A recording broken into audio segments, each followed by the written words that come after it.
To get going? Yeah, sure. Yeah. Perfect. Right, so good evening everyone, and welcome to the next instalment of the live series roundtable event here at Amicus. As you know by now, my name is Jamie Crowley. I specialise in recruiting across the JavaScript market in London, but as an agency we also do cover Python and Golang across Europe. So today I wanted to get some engineering leaders from London to discuss the topic of building out engineering teams at the right pace. So what I'll do is I'll give everyone a little brief introduction and then we'll get straight into the discussion. So we've got 6 people today. So first up, we've got Carl Russell, who's VP of Engineering at Collective Food, specialising in the food supply chain industry. So how are you, Carl? Pretty good. Busy.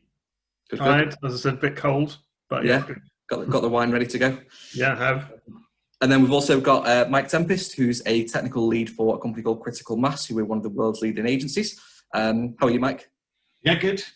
Looking forward to the discussion, really. It's one that's really interesting.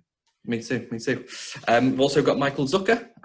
Michael's the Director of Engineering for a huge travel business called Culture Trip. How are you, Michael? Yeah, doing well. Similar, tired, busy, but good. Yeah. Excited to be here. Life of an engineering leader. We've also got Tom Merton. So Tom is the Head of Engineering at DAZN, a company I'm sure you've heard of unless you've been living under a rock for the last 5 years. How are you, Tom? I'm good. Just to say engineering manager. There is a head of engineering above me. Just don't want to oversell myself as much as I'd like to. Yeah. Good, that's fine. Thanks for clarifying. Our penultimate guest is Will Hayes, who's head of engineering at iWalker. How are you, Will? Yeah, I'm good, thanks. Busy like everyone else, but pleased to be here. Good. Yeah, thank you for coming. And last but definitely not least, we've got Luke Morbey, who's the VP of engineering for Comply Advantage. How are you, Luke? Yeah, good. Good. So, yeah, as I say, thank you everyone for sort of taking the time out of your day. As we've already said, we know you're all very busy, but I think it's a really good conversation for us to have. Obviously, it gives people an opportunity to see what your opinions are on things like this, and also for you guys to learn from each other as well. So I think the first thing I wanted to sort of cover was just to sort of set a bit of context about yourselves and the businesses that you work for at the moment, to get an idea of how big the team is that you manage currently and how it's sort of structured. Now, I guess we can just sort of go around as it's structured here. So I guess, Luke, we can start with you. How many people are you sort of responsible for in your engineering team, and how is it sort of structured between lead all the way through to sort of juniors and DevOps engineers and all that kind of thing? Sure. Okay. So our engineering team is about 100 strong at the moment. We're based out of London, but we've also got an office in Cluj, Romania, and we're split roughly 50-50 across the two. So we build 3 separate products. Three product components that come together, and so our teams are oriented around those products. We use the language of Spotify, though I hesitate to say that we use the Spotify model. So the unit of a squad has a squad lead, and they build up into tribes, and then a product is covered by 1 or more tribes. Okay, brilliant. Carl, I know obviously Collective Food is still in like a good growth stage. How big's the team that you've got at the moment, and again, how's that sort of structured? Yeah, so we have just the one engineering team, which is a big change for me, having worked for people like Michelin and things like that before. So there's 8 people on the team. I report directly to the CEO, so I'm in charge of the team. We have about even split between back-end and front-end developers. We have a QA and business analyst and design team. So a compact but fully fledged team. Looking, as you know, to expand this dramatically over the next few months. Yeah, no, definitely. It's always good to hear. Will, over at iWalker, I know you've got quite a large engineering team. How is your team structured? And again, how's that sort of, how many people are involved? Yeah, so we've got 40 or 50, 40 or 50 developers. And, not all of them report to me, but we have a somewhat hybrid model where sort of as some teams are geared very closely to the customer product facing side, and they're currently running the shape up methodology. So they run in 6-week cycles, swapping around the individual squads each cycle. And then as you move sort of further away from that into the more like platform development side, again, it's closer to build teams, generally working on slower and slower development cycles the further back you go. But it's something that we change up quite frequently depending on whatever problems we feel like we're encountering. Yeah. Okay. And Mike, what's the team like at Critical Mass? Yeah, well, Critical Mass itself. So we work on lots of different projects with different clients, but my current client, Mitsubishi, we are split across. Well, there's about 20 people in the team, split across Costa Rica, Vietnam, London, and Toronto. So Okay. it's like pretty time zone different, which brings its challenges. So a lot of our back-end team are in Vietnam. We've got QA in Toronto and Costa Rica, and then the front-end team kind of sit in London and Toronto, and some QA and leads and tech directors as well in those places. So very like global in terms of team, but it kind of works because you still get your segmentation in terms of like, for me in the morning, I'm talking to Vietnam a lot, and then the crossover happens in the afternoon for Toronto and Costa Rica. So it kind of works. Good to hear. Tom, how about yourself and your team at the Zone? Yeah, just to say, Luke, actually, I lived in Cluj for 1.5 years, opening an office out there many, many years ago. So yeah, small world for that. So I've got 12 perms and 2 contractors at the moment. We've just split into 2 teams. We just started getting a bit big. It's all engineers, including SDETs, but it's all front end because we're rebuilding the TV app. We hope to move back into full stack later, and that was a plan when we were working on something else. Seniority level, we just have the 1 junior, and then it's a bit of a spread of kind of mid to senior. No one very, very senior, but it's kind of that mid-senior mix. Okay, perfect. And Michael, your team at Culture Trip again, how's that sort of structured at the moment? Yeah, we have 31 sort of developers at Culture Trip in London and 20 something in Tel Aviv. So we're split between 2 sites. But in London, I've got 4 sort of engineering managers and then 5 squads underneath 4 people. Okay. And I like Luke's terminology of, we use the Spotify terminology, but not exactly the Spotify squad model. That's kind of where we're at as well. Yeah. No, I've heard that quite a lot. I didn't realise what it was, to be honest, until someone sort of explained it to me, but apparently they were sort of a bit of a trendsetter in the way they split up their squads.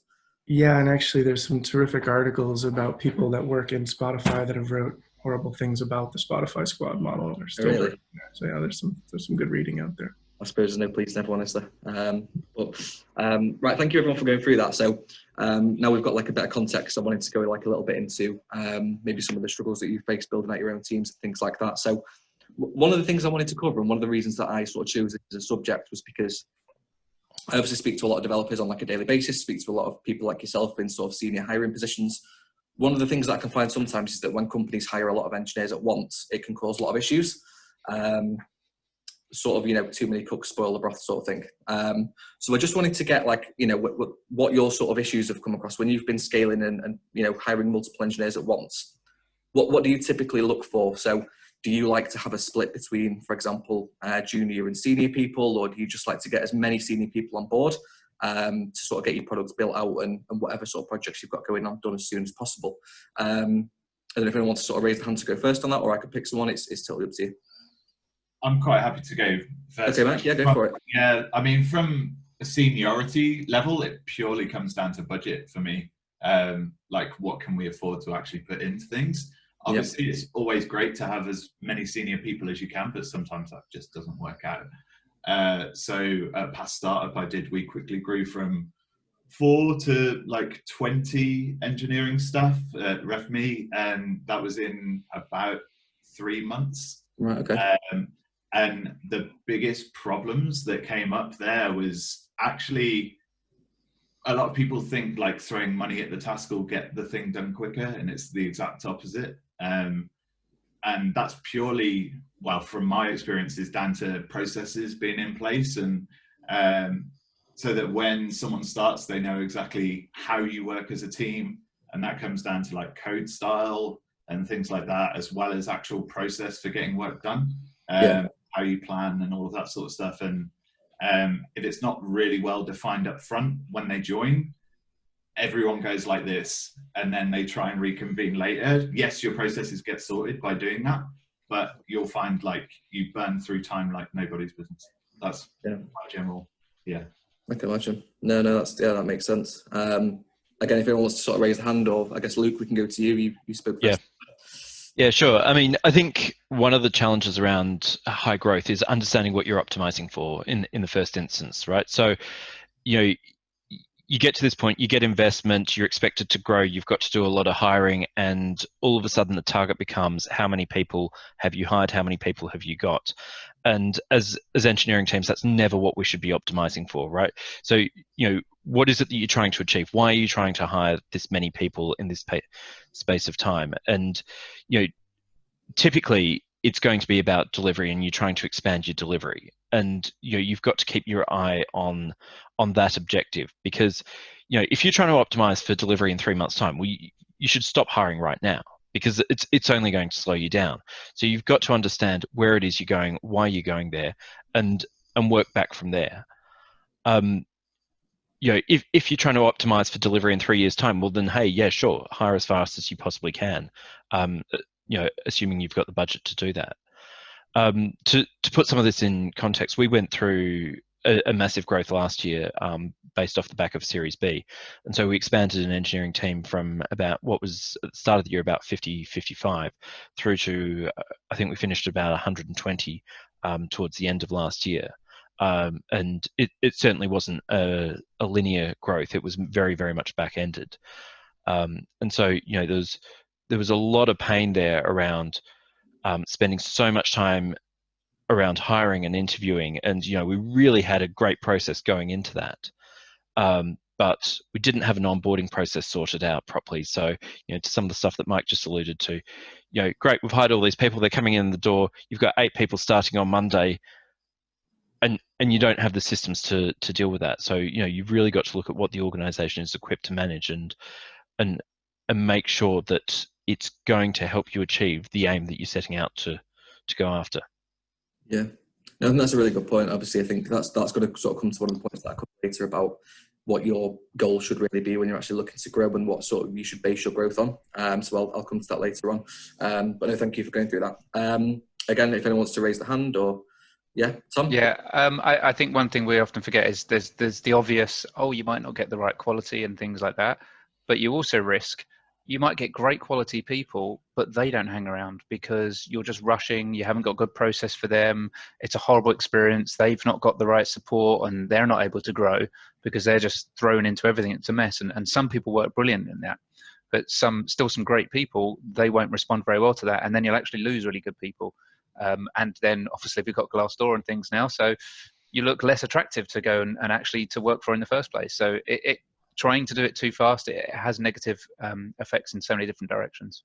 We definitely had that at RefMe, the churn aspect of developers. I'd say off those 16 new hires, we went through maybe 4 and had to rehire for those positions. So like, it's definitely one of those things that happened. Yeah, that's very expensive. Yeah, as well. Not just money, but the time you have to put into it. Very, very expensive. Yeah, I wanted to say that I completely agree with your point, Mike, about processes. Having them in place is vital before you move forward. So this is not just about onboarding, which yes, all of these things are critical, but having really transparent and understood ways of working, whether it's an agile process and how the sprint works, or how code gets deployed, but how things get tested, everything through all that process, it needs to be really well understood. You might have different ones depending on the different products that you're building, but everyone needs to understand it so that when new people come into the team, it's understood. If they follow the process, everything is in people's heads as well as being documented, and they can get up to speed really, really quickly. And you can assess that new starter really quickly as well. And again, it's that temptation to get a load of people on board and get things out. It's one of those things, slow is fast. This is the same true with all software development, and hiring is no different. Yeah, definitely. Michael, I guess we can come to you next about your experiences with this. Yeah, I think these are all great points. I think one thing that I've struggled with, and we went through sort of a hiring spree like this at Culture Trip, two things. Number one is your existing employees are exhausted. They're burnt out from interviewing. And I think that's a real challenge because you have to, being a good interviewer is hard. We lost somebody. Yeah, Luke's just he's back. Being a good interview is hard. So as an organization, you need to make sure that the people that are interviewing on your behalf are good. So that requires calibration and sitting through a bunch of interviews before they're actually ready to start interviewing. And so it's exhausting for your employees to actually interview, especially if you're interviewing and hiring a lot. And the other thing that I've struggled with a bit is, we have values, we have principles, engineering values, company values, engineering values, principles, is ensuring that number one, we're hiring for them, and number two, that we're instilling them in the very beginning, as people start, because growth without adherence to these values and these principles can be really detrimental. Yeah, no, I can imagine. I think someone else made the point as well before about like Glassdoor. I think it was Tom. Obviously, things like employer brand and stuff are really key to protect when going through such a big growth phase. It's all well and good having an amazing products that you've built with your brand new team, but if nobody enjoys working there, it's obviously a bit of a backward step, if anything. So, no, definitely. Jamie, can I jump in there for a sec? Of course, you can, Luke. Yeah. Michael, I mean, I really value the point you made. Have you been in the position where you've had an engineer who's highly qualified for the role, but hasn't got the right values, and have you been able to knock them back? Yeah, especially, yes, to answer your question, but it sucks, right? It's a horrible process to go through, and in this case, we have sort of these cultural dynamics of, we have London developers and Israeli developers, and the two are like night and day on the cultural scale in terms of, some are, they won't, they'll barely say your name, and the other ones will point in your face and yell at you, right? So it's tricky because, as much as you talk about values and want to instill values, people will still do what they do. And so it becomes an HR issue, it becomes an engineering manager issue to try to sort of rein them in, and it is tricky. I don't have a good solution for it other than, case by case. But and in your experience, like when you've pushed back against hiring someone because you don't think that they meet the values that you're looking for, where does the biggest pushback come from against that? We run what we call an agile and cultural interview, and agile, you can skip that, but the other is just behavioral, just normal behavioral questions that I'm sure any of you would ask in an interview. But really trying to deeply understand how they deal with conflict resolution, whether they interrupt you, whether they let you finish a sentence, stuff like that. There are people that have actually failed our agile and cultural interview, but we decided to hire them anyway because we were desperate to hire people, right? So we would kind of grease them in, and only to get bitten by exactly that after the fact, right? And so it's been a very real problem for me, and we went through layoffs a couple months ago. Michael, if I may, how do you balance that with the need for diversity in the team? I mean, I'm looking at this Zoom call, and I'm not just talking about ethnic or gender diversity, but personality diversity as well. One of the things that I've struggled against is making sure I don't have a load of cookie cutter developers with just one viewpoint. I understand about shared values, and that's important, but how do you resolve that? Yeah, it's really interesting because somebody once said to me, if you want a really efficient team, and I don't know if this is true, and I'm not sure if I believe it, but if you want a really sort of high performing, fast, efficient team, hire people that are all basically the same, because there's no conflict, there's no getting to know each other, they just kind of get on with it. But I'm sure we could all tell you there's countless issues with that, right? Lack of diversity, there's a lot wrong with that. But at Condé Nast, I worked at Condé Nast for 2 years prior to this, and we were probably 60% female and 40% male developers, which is unlike anything I've ever seen in my life. And I guess your question is, how do you prioritize that, and how do you hire it? It has to be baked in from day one, right? Looking to boot camps, looking to coding school, stuff like that. I mean, most people aren't looking for CS grads anymore because there aren't many of us out there anymore, right? I mean, most people are coming from non-traditional ways, and I think that's how you're going to get most of your diversity. But I would love to hear other people's thoughts as well. Yeah, I mean, well, that whole diversity thing is actually part of our hiring process. We're kind of, we know the makeup of the team globally, where we're actually lacking from a diverse perspective. So from personal experience, I've worked in environments where it's the whole cookie cutter, very similar minded people versus people who have more experiences on different things as well. Not necessarily just code, but like their like personal activities they like to do as a hobby. And you find that actually the code and like products you're making are better when it's a more diverse stream of people. Yes, you'll get stuff done quicker, but because the questions aren't being asked, like it just goes down one rabbit hole rather than thinking the bigger picture. And at the end of the day, you're making products for customers or clients, and if you're not thinking in that way as a developer, then you've lost the battle straight away. And you bring up a good point, which is asking about why diversity is important during the hiring process, right? And I think a lot of times people these days, candidates these days, are asking that question of us. I think, you know, how diverse are you? Or, you know, I think it's more important to candidates now than maybe it was 10, 15 years ago. Yeah, I like that you mentioned the boot camps as well, because if you're okay hiring the junior people, you get such a range of backgrounds from that kind of thing, and they'll come in with different ideas and thoughts because they're not new to the job market, right? And I think it's being diverse and where you find people as well. Someone I hired many years ago, a Scala developer, but I found him on Reddit. So that was literally how I was chatting about a Scala role on Reddit, and that's how he found the role. So it's don't just go to LinkedIn and the typical job boards. Like, look out in many different places. Yeah, definitely. Yeah, it's crazy. Mike, you said you were tracking different qualities across the team and seeing where you're deficient. Like, what categories are you using there? Is it just sort of the boxes, or?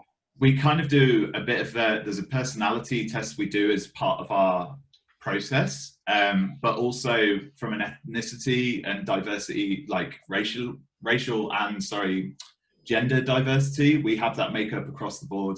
It's a question, we recently did a massive review of where we're lacking. We have a diversity board as well, to ensure that we keep those processes going. So we're just very aware of that it needs to change in our industry, and we actively pursue that when applicants come through the door. It's just something we're actively trying to hire for. Obviously, there's a point where finding the right level of person that you need to get in outweighs what you're looking for, and you just have to go for that.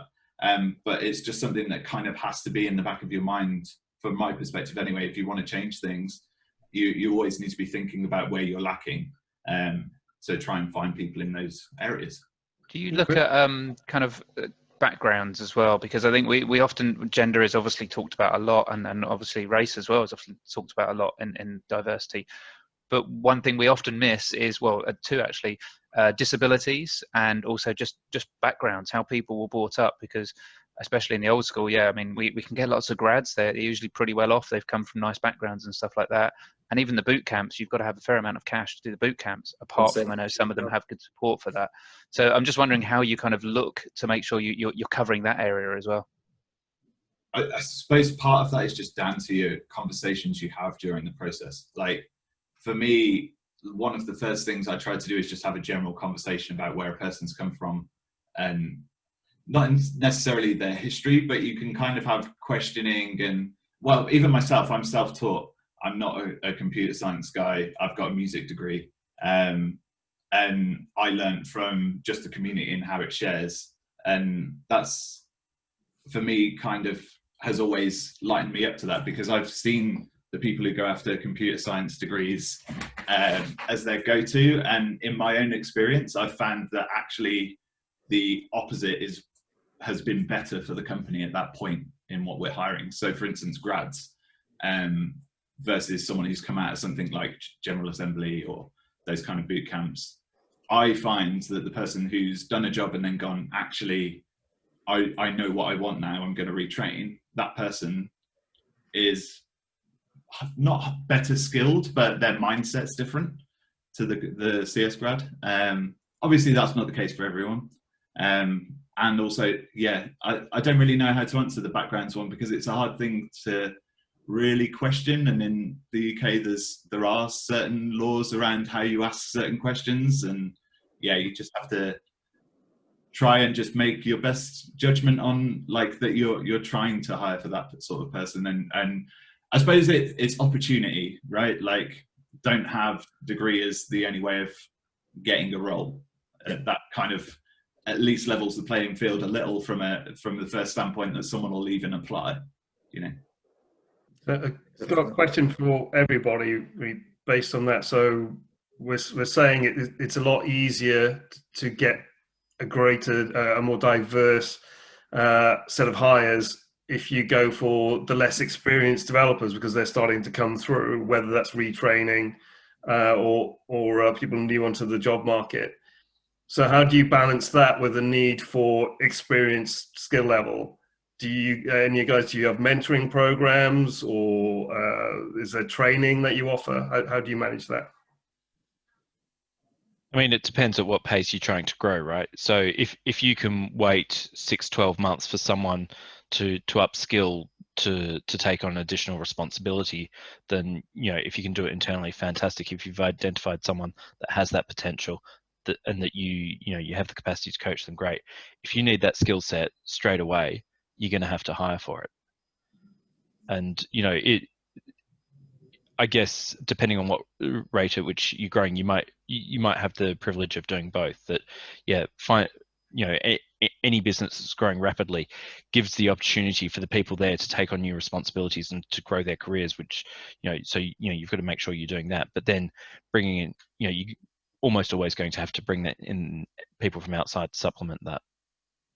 Yeah, I kind of agree. It's where the company's also at in terms of where it is in the road of things. So for Critical Mass has been going for a long time. So we do have mentoring programs in place. We do have a PDSA budget so people can learn on the job. So depending on your level, you get a certain amount a year to spend on learning. But from startup experience, it's very much been a case of who shows initiative on getting that. And then it is, yeah, if you want seniority, you kind of have to hire for it in the first case, because it just doesn't naturally arise in a quick manner. It's very much you still need someone off that senior ranking to bring a person up to that seniority.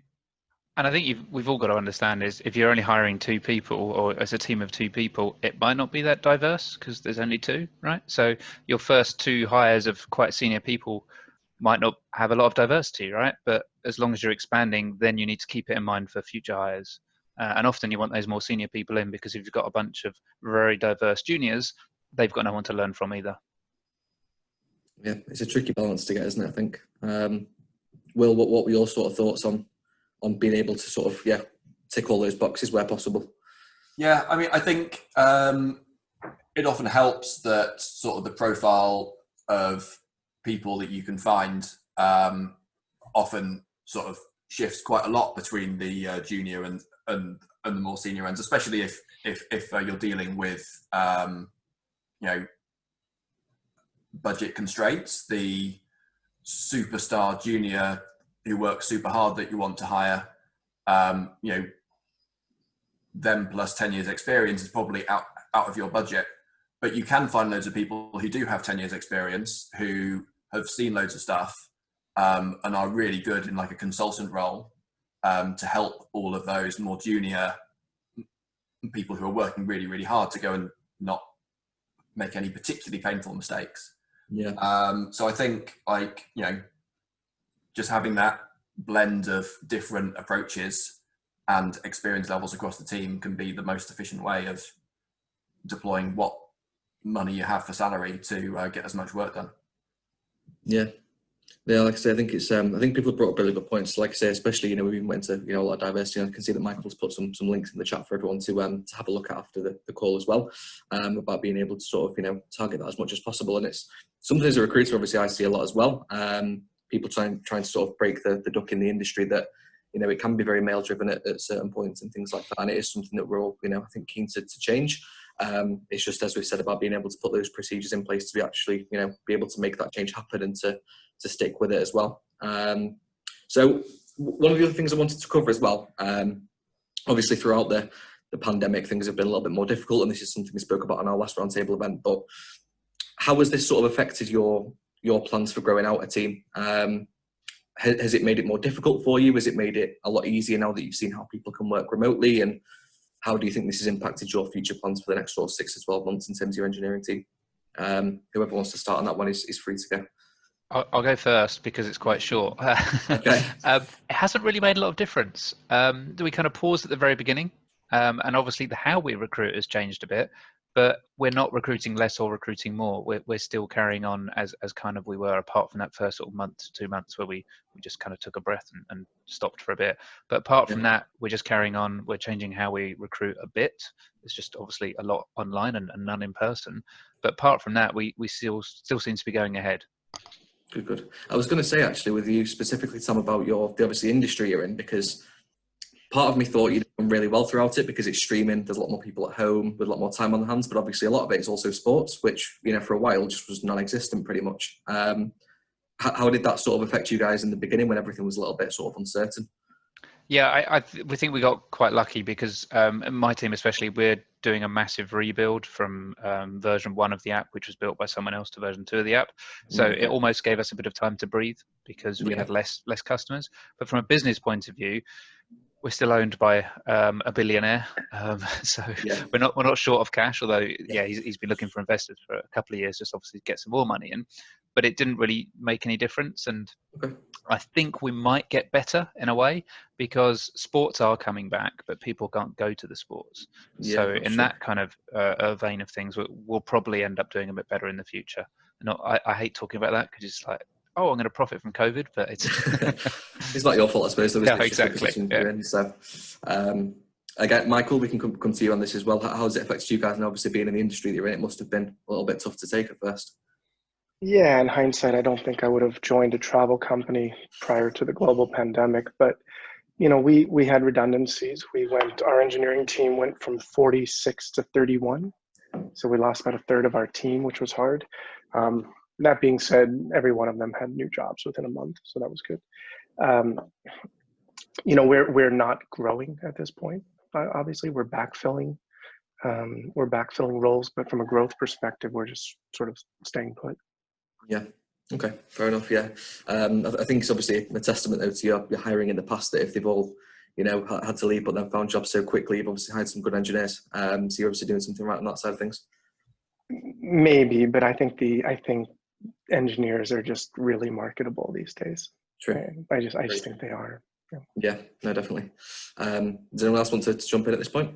Yeah. I mean, you know, what we're involved in is small business lending. So, you know, when the lockdown happened and suddenly all of the businesses that have our loans couldn't open, we were hit pretty quickly. So it's not been a fun time. We've avoided any redundancies, but certainly, you know, we're now in a situation where, you know, we're accredited for the government schemes. We're handing out a lot of these loans, but the impact on the commercial markets is pretty severe. So for us, the biggest impact is it made us have to rethink the roadmap from the ground up, because, you know, now after 6 months of sprinting through various different features to get these government loans out, the whole, you know, the main business priorities are just rebuilding back to where we were. Yeah. So yeah, we're hopefully in the position where we can start to think about reopening the job roles and growing again. But yeah, it's been a pretty rough ride. Yeah, hopefully it's getting better for us now.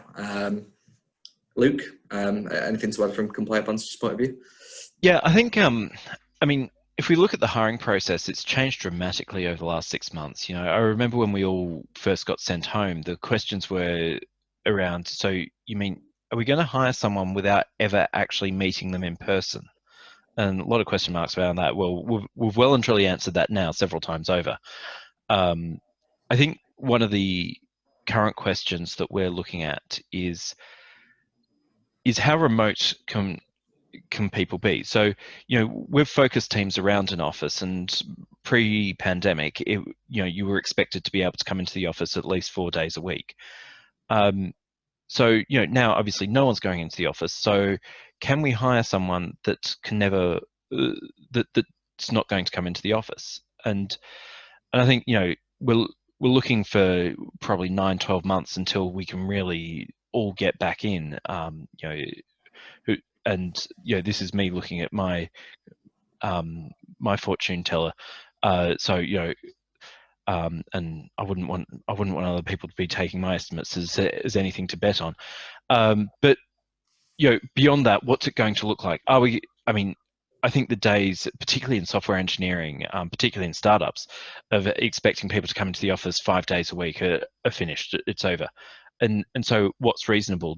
Does someone need to be able to come into the office at all? Or, what sort of culture are we looking towards? And I guess right now we've got a little bit of uncertainty as to whether fully remote is going to be an option, and if not fully remote, then, just what level of contact are we expecting to have? Yeah. One big thing for iRock as a whole, the time we've been going, has been doing retreats for the various teams. So 3 times a year we go and get an Airbnb somewhere. We'll go skiing. We'll do one in the summer. We'll do one in the autumn. So something that I've been thinking about a lot is, if we do end up never really coming back to the office, that's quite a good replacement for that FaceTime. It's much more attractive to ask people, say you can live wherever you want, but a few times a year fly over to wherever it is and go and live together for a bit. I'm actually going to be with my team on San Miguel in the Azores in a couple of weeks, because it seemed nicer than London. Yeah, don't blame me. Why not? I got a little pushback from that, because I agree that we should be able to hire people, especially if the time zones are close, let's say anywhere in Europe. But what I'm running into is employment laws, right? And not being able to hire people that do not have UK addresses. Yep. So they can live in Manchester, but they can't live in Lisbon, right? Because then all of a sudden the company's liable for all the employment laws, employment councils and whatnot in these other countries. So that's the only place it gets tricky. But if you can hire contractors, no brainer. Yeah. That was literally something I was going to come on to. I think, at what point does the contractors become say, for example, you're looking to build out an engineering team of 10 for like a 12-month project you've got going on. At what point do you have to then say, it's getting to the point now where we need someone, we haven't found someone? When does a contractor become an option? Well, sorry, go on. No, go for it, Mike. I was just going to say, on contractor, we've recently hired 4, because the way we work with Mitsubishi in particular, we don't have a yearly scope of work with them, so we can't guarantee a permanent employee, so it's contractors at the moment. And the contractor market was decimated before COVID hit anyway, because of IR35 was meant to be coming in. It's still up in the air. But one thing it has done is the London market's absolutely rife with really amazing talent. We've been able to hire some brilliant engineers right now who've stepped in and fixed a lot of things that I've been meaning it's been on the list to do, but we just haven't got around to do it, and they're very proactive. So that's one thing for sure. The one thing, I was just coming back to the whole retreat thing, and I think that's a really great way of doing it. And then there's only one caveat to it from my perspective as a family man, was it kind of, for anyone who does have a family, it makes it harder for them to get there if they've got kids, for instance. I think it's great as an opportunity, but it's a very fine balance between the two. I've done in the past at agencies where everyone's gone away, but it was quite a younger team that was at that company at that point. Whereas now I'm a different person. I think things just a little different. No, yeah, I think age and background, things like that, it comes into it. Something that sounds like a great idea if you're mid-30s or whatever like that, and relatively free, or you've got a young development team, let's go on a retreat for a week or something. I know that even in past places, about half the team were like, no, it's not happening, can't do it, won't do it, or too many commitments, or too many issues with that. So for me, I really struggle with the creative side of software development, where face-to-face communication is so important. Calls like this are great, but they don't replace it. And I'm really struggling, as Luke mentioned. What I want to do is be able to get people back in the office on a regular basis. Yeah, I completely agree. The idea of getting people in the office full time is now gone. That ship is probably never coming back. But at least getting a core team in maybe once every fortnight for a couple of days or something like that is something I still want to do. So when I'm hiring now, I'm going to be looking for people who are willing and able to come into London, maybe at least 2 days a week, or if not, maybe 2 days a month at least, so they can get together and we can work together, social distancing allowing, assuming that all goes away. But at the same time, I'm trying to balance that creative team with the opportunities for outsourcing elsewhere. And as you say, that would probably have to be a contract situation, because employment laws, as Michael said, really problematic. Ran into that in the previous job, where all the laws about home working in the UK seem to have been forgotten about. Has anyone gone around to your people's houses and making sure they've got a good working environment, done the evaluation? Yeah, no, they haven't, have they? But I know we were looking at using some people who are still stuck in Cologne at the moment, wanting to work for us. And they went, oh, well, we need to send someone over, otherwise I can't get my tax and this and that. And I went, okay, maybe this isn't going to work out. We'll have to do it on a contract basis. Yeah. There are platforms around that make this a lot easier, that can take care of the employment legislation, so you can employ people remotely without needing to set up a local entity. Oh, okay. I didn't know about. Do you know? I'm not too sure if you want to say it on here or afterwards. But are there companies that you can let us know about? Or yeah, I think there's a couple that I'm aware of. So free plug for them. Remote.com is one, and Leap29 is another. I've heard of Leap29, definitely. I didn't realise that was exactly what they specialised in. But yeah, I think it's so difficult, isn't it, to get a balance? Like, obviously, I think Will said for him and his team, those retreats are an absolutely brilliant idea and a chance for everyone to meet up. And then obviously, Carl and Mike have sort of said that with families and stuff, it can be difficult. So getting an engineering team together based on what we said about culture and, trying to sort of hit that as well, it's so difficult to build a team that's diverse, able to do the job within your budget, in the right place, and all happy. It's pretty much impossible, I think, if we're honest. If someone can manage to do that, I'd be seriously impressed. I think one of the sort of other things I wanted to cover was, you mentioned obviously with like the backgrounds of like junior engineers and stuff coming in.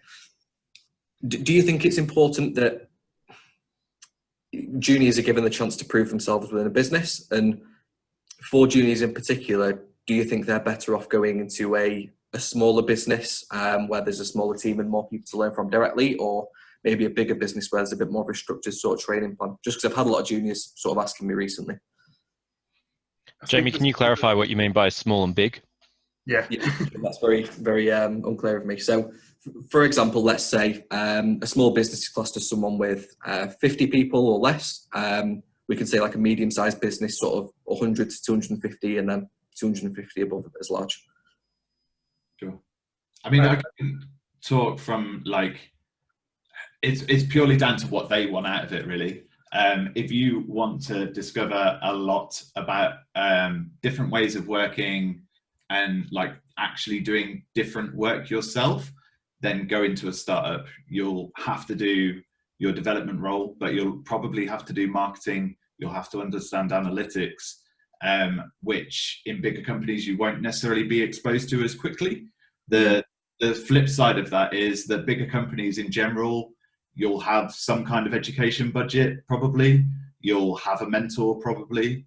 And you'll just have more of a structure where if all you want to learn when you come into your job is about coding, for instance, you're probably going to follow that path in a very linear trajectory way by joining a bigger company, just because they have those processes in place. It doesn't mean you'll grow quicker as a person. That's probably the flip side. Yeah, I think with a startup or a very small company, there's a greater opportunity to learn more. First, it'll be what you'll learn will be more widespread, and it'll be more intensive. But there's also nowhere to hide. You can't, and I'm not saying that that's sometimes a bad thing for some people. If you want to try and learn a bit more at your own pace, it's a scary environment for some people, and it's not right for everybody. If you're in a larger environment where there's larger budgets to help with training, you've got a mentor who's always on hand. That's a nicer environment for people. And it's not to say that one person who's willing and able to go into startup is better than the other person. That's not right. It's just different people. And find it. I'm pretty sure, in my experience, juniors will tell you what they're comfortable with beforehand. Anyway, so they're quite happy to say, "No, I'd go with a big company. Well, I love what you're doing, but I need to be in a large team." Yeah, no, fair enough. I suppose as well, like we were saying obviously before about boot camps and stuff as well. With people sometimes retraining, they might have already had a 10-year career where they've maybe worked in smaller or bigger companies. They've got an idea of how they sort of work and, like you say, what the training sort of methods are like. So I guess it obviously depends as well, like say, on their background before that, if they've not come from like a computer science background or something like that. Sorry, Will, I interrupted you there. Yeah, I'd say it's just a combination of, like, you know, how much risk they're willing to take on with their career, and then also how driven they are. In a small startup, there's obviously huge risks. You're probably not working with people with extensive management skills, so you might end up walking into a terrible environment that you hate. You might absolutely love it, and then the startup will fail. You know, there's all sorts of things that would be completely out of your hands that could go horribly wrong. But the counter to that is that there's going to be so much more responsibility that's up for grabs. And you know, the best case scenario walking into a startup is that you'll see your career move on so much faster than it possibly could in a much, much bigger company, where you'll be forced to take every single rung of the ladder one at a time. Yeah. And I think a lot of it depends on the company as well. You're going to get some great startups who give you a lot of support and you get to do those stuff, but you're going to get some terrible ones. The same with the larger companies as well. So I think there's, as we've already said, there's pros and cons to both. I think one of the things you get from a bigger company is, I've, to be honest, I've always ended up working for bigger companies, not because I chose to, just happened that way. But we have things more like learning days and innovation days. So I think the startups, or at least smaller companies, you're going to learn a lot more different things on the job. But in the larger companies, yeah, you might be a bit more, I don't want to say pigeonholed, that sounds too harsh, but you're probably doing something more specific because the role that you're hired for, but then you get the breathing room to learn separately. So I think all of us as well, it's probably different days we'd prefer to work for. Like one day I'd love to work for a startup, and then, oh God, this week I'd rather just be in a bigger company so I can actually have a breath and stuff like that as well. So No, definitely. Yeah. I feel like headcount is optimizing for the wrong thing, right? When you're looking for a role, like, I mean, for each of us, it's an individual thing, but you've got to work out what you value and what's important. And, you know, if we're talking about,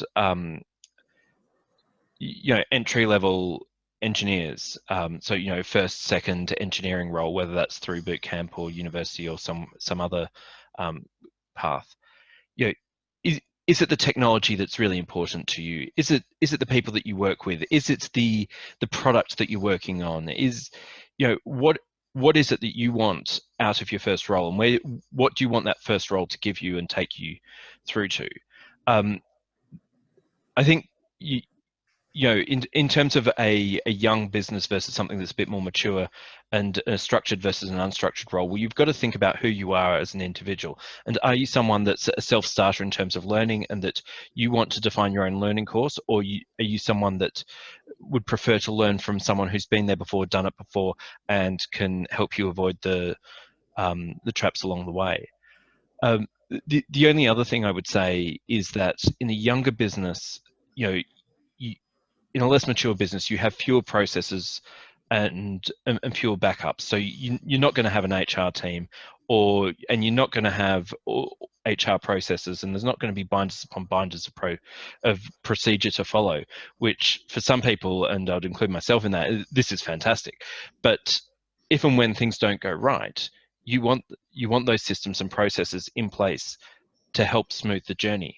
So in a younger business, I would do a lot more due diligence around the people I'm going to work with, and who's going to be my direct manager. Do I think I can get along with them? I mean, you're going to spend more time in contact with them than your own family, so you really want to know that you're making a good decision there. Yeah, it's a really good point as well. But I've done a lot of work on LinkedIn recently about things like this. And I think culture is one thing that is massive for people. And I didn't quite realise just how important it was, but you'll sometimes give people the option, if you had a company that's got your perfect tech stack or your perfect culture, people always go for culture, which really surprised me because, I speak to a lot of companies and they always think that their tech stack is the biggest selling point. We work with, the most up-to-date version of Angular, for example, with TypeScript, and they go on about this as if it's the best possible thing, which is great. I'd much rather work with that than say, jQuery.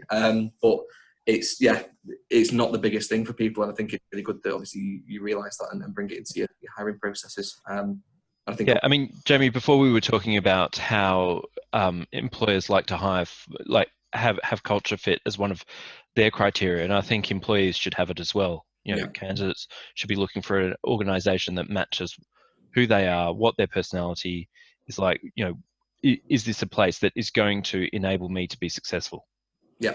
And I think there's some exceptions that break these rules, right? And I do agree with everything you said, but people are still joining Amazon and Facebook, not because they have amazing culture, right? Because you can learn a lot and they look great on your CV. So you've got to make that decision. Is it what I work on? Is it what will look great on my CV? Or is it how I'm going to work day to day? Again, as a junior especially, you've got to think about that a lot more. I know people who joined Facebook just because, I'll do a couple of years there, looks great on my CV. Yeah.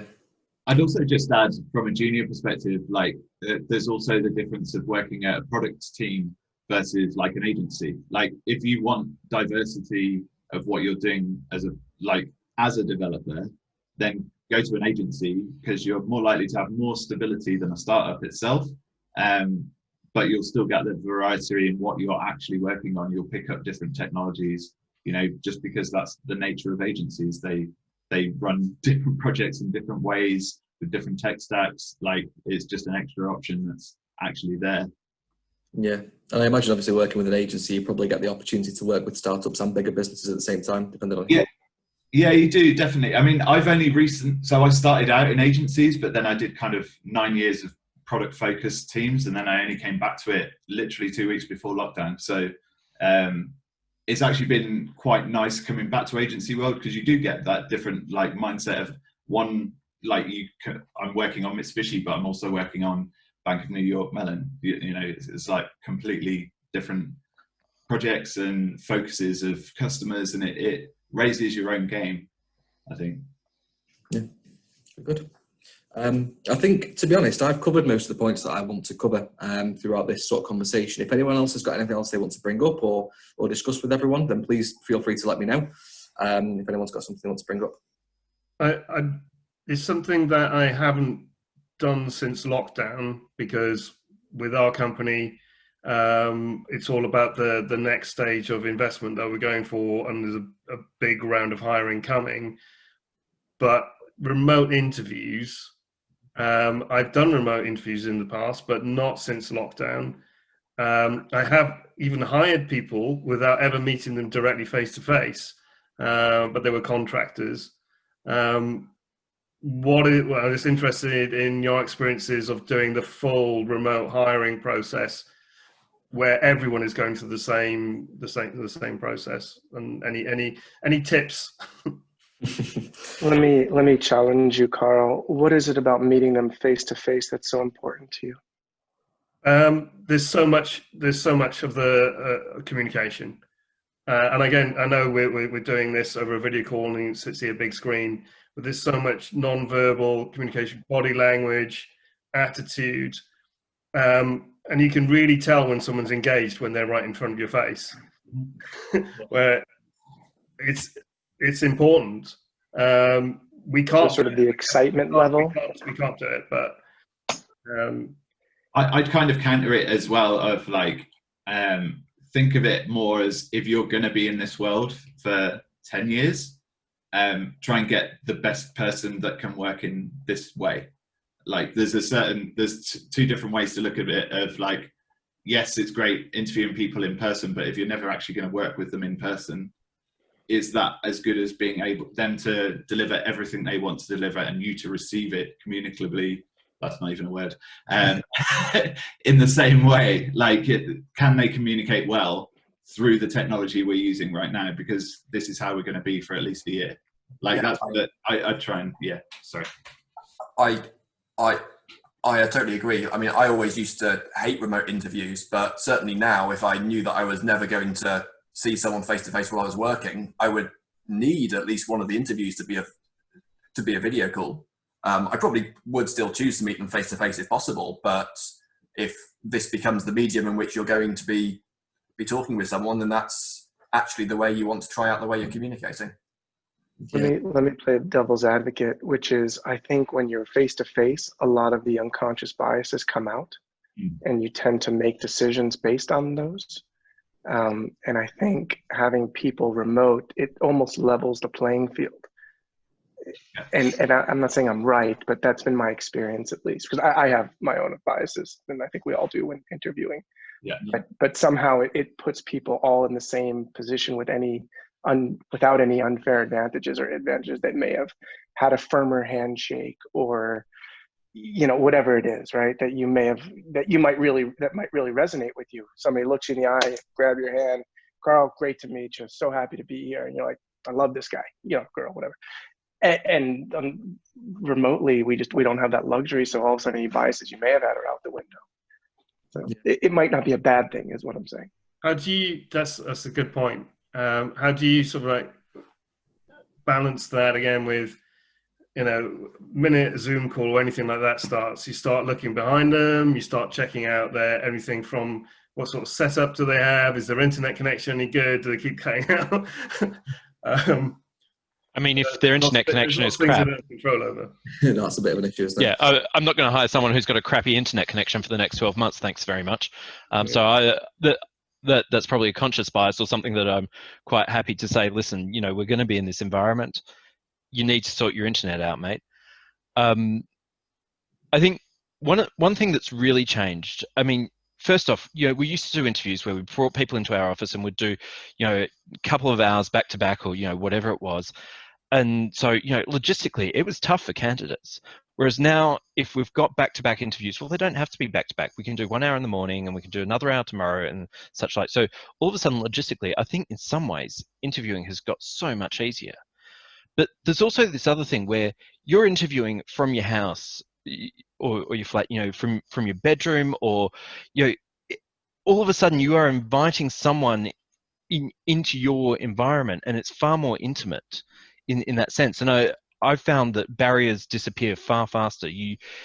As opposed to someone who's turning up to a brand new office for the first time, and there's so many people running around, and is this the right reception? Am I running late? You've got all these other factors that may put people off before the start of the interview, and all of that's just gone away. I've found this, like, rapport-wise, I've been able to build it quicker interviewing remotely. With a person, like, you can, I don't know what it is, it just has naturally occurred where that rapport has built quicker with candidates, just because it has to. Like, you don't have anything else other than who you're talking to. Like, you still have when it's in an office, you still have your comforts of that office, and they're a lot more uptight because they're in your space, like you were saying. Like, it's definitely a thing. It's home ground versus away ground advantage. Yeah. From I think perspective. Sorry, go on. Let's down this. No. I was only going to say the fact that we're all remote now, I think we've become a lot more accepting of, if we're interviewing someone remotely, maybe their kids come in or they've got to answer the doorbell and stuff like that, because that is normal for us all now. Whereas before we might have gone, oh God, they haven't prepared very well, have they? Like, they're getting disturbed and stuff like that. But now we know, do you know what? It's just part of life. Does it really matter? So I think we've all experienced that benefit from that. Yeah. I was just going to move on to Sorry, Mike, go ahead. No, you like it's your. You keep going. So obviously one part of the interview process for tech people is tests, and one of the things that it's a huge barrier for, especially for experienced people and contractors in particular. Is, oh, I'm not going to do your test. You hire me, and then you'll find out whether I'm good enough. If you're doing something remotely, it's a little bit easier to run a test, or certainly some pair programming with them or something like that. Have any of you taken advantage of that opportunity, or do you still find it's a big barrier, or how do you organize the technical hurdles that you need them to jump over? I'd say there's loads of tools out there now that you can do technical tests easily while you're doing what you want to do. I personally have never believed in tests up front before you're actually with a person, like the pair programming stuff, definitely. But generally I found like that home test thing just doesn't really work, because no matter what you say, it's like, oh, it's only 2 hours work. 2 hours work for one person is completely different to 2 hours work for someone else. Yeah. Unless you're paying them, I don't believe in it personally.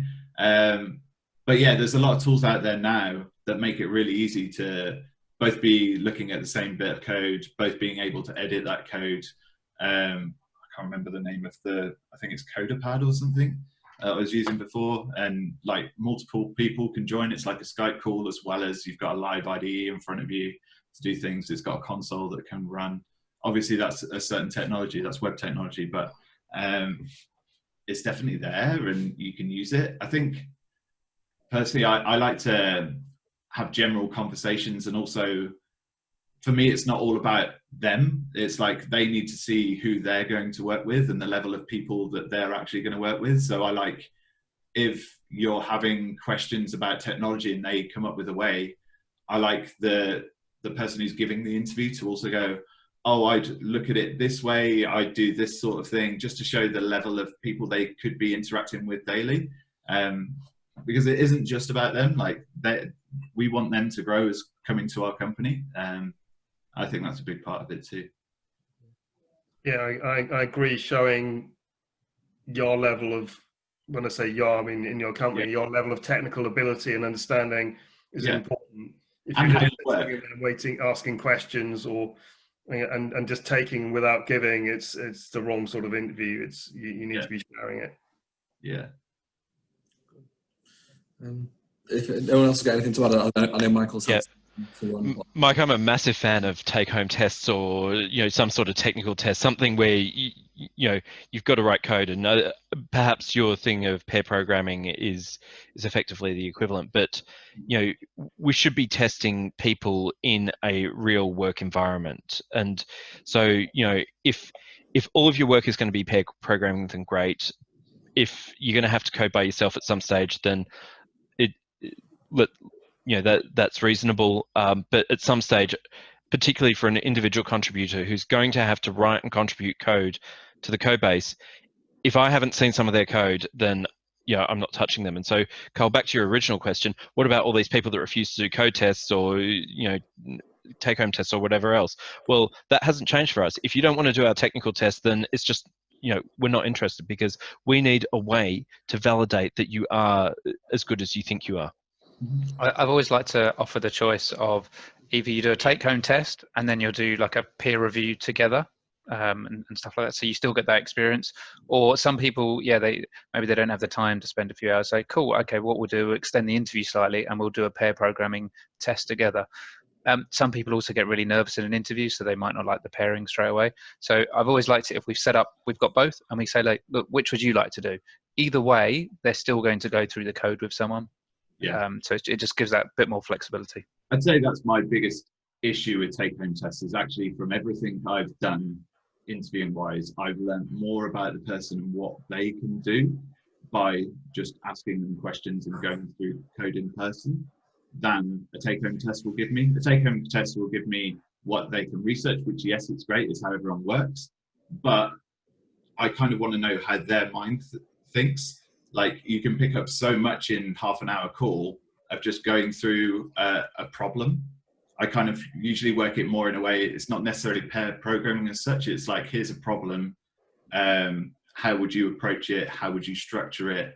And there's so many questions you can spin off that conversation that you'll learn a lot more from the person than a take-home test you'd get. And how do they take disagreements and criticism as well? That's a huge thing, right? When we're pairing and peer reviews and stuff. So yeah, if you've got the time, pairing definitely gives you more information.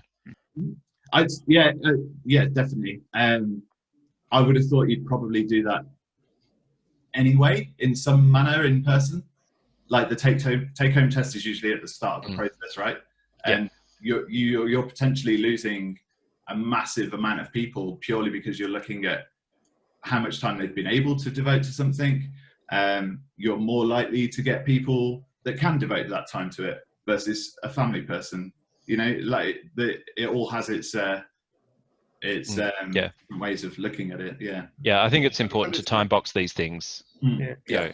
I found it's their willingness as well. When I've worked for larger, marquee companies with big brands that everyone knows, everyone seems to be really willing to take the test. When I'm working for smaller companies, they're saying, "I'm not taking it. Why should I take your test?" It seems like a very interesting company to work for, but again, going back to the Facebooks and Amazons, that's not going to sound great on my CV unless you do really well. Yeah, you've got to know your own level as a business, right? How much can you ask from a candidate? Yeah. And ultimately, what sort of team are you looking to build? If super high quality is really important to you, yeah, it's going to be tough early on, but it's important to get it right then, because if you hire people below the standard that you want to set, it will be much harder to bring that up later. Mm-hmm. Yeah, true. Okay. Are you happy with your responses you've got there, Carl? Are you feeling a little bit more? Yeah, very much. Yeah. It's good to see some experiences like-minded that I've had in the past as well, and they're all good points. Good. I'm glad everyone could help. Well, I know Michael's had to drop us a message. He had to do a little bit of run early. I think he had another meeting to attend. But thank you everyone for getting involved. I think it's been really good. Obviously, we've all got some inputs from people in different sort of positions within different companies. I think hopefully I found it really insightful. I hope you all have as well. So yeah, thank you all for your time. I know, as we said at the start of the call, you're all very, very busy. So go and enjoy a drink and a bit of a wind down. cheers.